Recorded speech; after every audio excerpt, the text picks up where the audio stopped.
Every April Fool's Day, my boyfriend joined his childhood friend in the same cruel prank, pretending to propose to me. Last year, I slipped the ring onto my finger, my heart full of hope. Suddenly, the mechanism snapped tight. Pain shot through my hand and I cried out. He apologized afterward and promised that this year the proposal would be real. As such, I arrived carefully dressed, believing him. Instead, I was met with a face full of cake. He reached out gently, wiping the cream from my face as if it were nothing more than a harmless joke. However, this time I took a step back. After 6 disappointments, I chose to walk away. So why was it that, in the end, he was the one consumed by regret? Every year on April Fool's Day, my boyfriend would team up with his childhood best friend to pull the same prank on me. He would pretend to propose. Last year, the two of them laughed like it was the funniest thing in the world, even though my fingers were almost crushed in the process. Later, he apologized and swore that this year would be different. This year, the proposal would be real. As such, when he called me again, sounding urgent and telling me to come to the place where we had our very first date, I believed him. I curled my hair, got my nails done, and spent extra time perfecting my makeup. I picked out a brand new outfit and even drafted the announcement post I was going to share once everything became official. However, the second I stepped through the door, smiling and full of excitement, a thick slab of cake cream slammed straight into my face. Laughter burst out from among the crowd and a girl's voice rang out, bright and smug.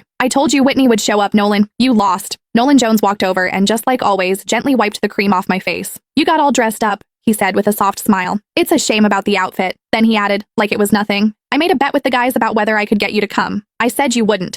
If I won, I'd propose tomorrow. If I lost, I'd propose next year." He looked at me, still smiling. "Sorry, since you showed up, I guess we're not getting married this year after all." I stared at him quietly. "So, you do know what tomorrow is?" He let out a careless laugh. "Of course I do. It's our 6-year anniversary. How could I forget?" The cream clung to my face, sticky and cold. At that moment, something inside me went completely numb. Our anniversary did not even take precedence over a prank, just like I could never beat her. I slipped off the plain couple's ring I had worn for 6 years. "Then let's break up." The sharp, clear sound of the ring hitting the floor cut through the room, and everything went silent. Nolan frowned a little. "Don't make a big deal out of this. It's just some cream. I'll wash it off for you later. You know Sylvia used to go way harder than this. She's already holding back." He glanced at the others. "It wasn't easy getting you here. Don't make it look like I can't even have fun just because I'm in a relationship." Sylvia Lowell made a face, looking upset. "Whitney, it's just a joke. If you don't like it, we'll stop, okay? Why are you talking about breaking up over something like this?" "See, I told you Whitney can't take a joke," someone else said. "You insisted on calling her, now look at what's happened." Sylvia huffed and sat on the couch. The mood shifted instantly. The way everyone looked at me turned cold. She was the only girl in their group, the one everyone spoiled. As long as she was unhappy, everyone would rush to comfort her, Nolan included. The first time I met her, she organized a game of truth or dare. When other people got dared, it was just something a little embarrassing.